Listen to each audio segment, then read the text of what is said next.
Balik operasyon na ngayong gabi ang Davao International Airport matapos kasi ang halos 47 oras. Naialis na rin sa runway ang sumadsad na eroplano ng Cebu Pacific. Muling nagsorry ang pamunuan ng Cebu Pacific sa mga naapektuhan pero ang grupo ng mga pasahero nagkasundong magsampa ng class suit laban sa airline company. Narito po ang report.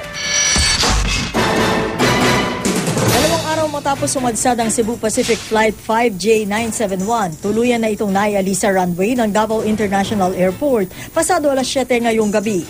Paatras itong hinila ng Cebu Pacific at ilang engineer mula sa Singapore patungo sa gilid ng paliparan. Ang Civil Aviation Authority of the Philippines o CAAP ang nangasiwa sa pagtatanggal ng eroplano matapos itong di maalis ng airline sa itinakda nilang deadline alas 3 ng hapon. Pinagbigyan ng ahensyang ma-extend hanggang alas 4 ng hapon ang deadline. Matapos na personal ito ipakiusap ni Cebu Pacific CEO Lance Gokongwei nang dumalaw sa tanggapan ng CAAP. Dahil dito, balik normal na ang operasyon ng paliparan simula alas 8 ngayong gabi. 3 flight ng Philippine Airlines mula Maynila ang inaasahang lalapag sa Davao ngayong gabi. Ang Cebu Pacific naman, bukas na raw magbabalik sa normal ang mga flight nila mula at patungong Davao City. Nagpasalamat si Gokongwei sa CAAP at sa Davao International Airport para sa kanilang tulong at humingi rin daw ng tawad sa mga pasaherong naapektuhan ng pagsasara ng airport. Pero di raw sapat ang sorry para sa mga grupong 5J971 victims na binubuo ng mga pasahero ng flight. Nagpulong sila ngayong gabi at inanunsyo na napagkasunduan nila magsampa ng class suit laban sa pamunuan ng Cebu Pacific.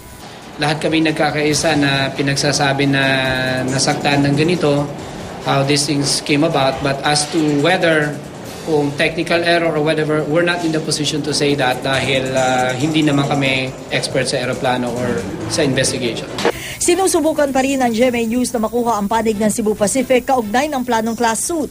Irereklamo naman ng lokal na pamahalaan ng Davao sa CAAP ang pamunuan ng Davao International Airport. Hinarang daw kasi nito ang mga rumespondeng Central 911 Rescue Team ng Davao City. Sinabi nila and ang excuse nila is that there were no casualties, na hindi nila kailangan ng tulong. Ayun pala, tinago nila yung mga tao sa loob, yung mga pasyente sa loob. Itinanggi ng pamunuan ng Davao International Airport ang umano'y pagharang sa mga rescuer. Gusto nga namin makausap yung crew ng 911 para maimbestigahan kung sino hindi nagpapasok kasi partner namin yung 911 pag may mga emergency.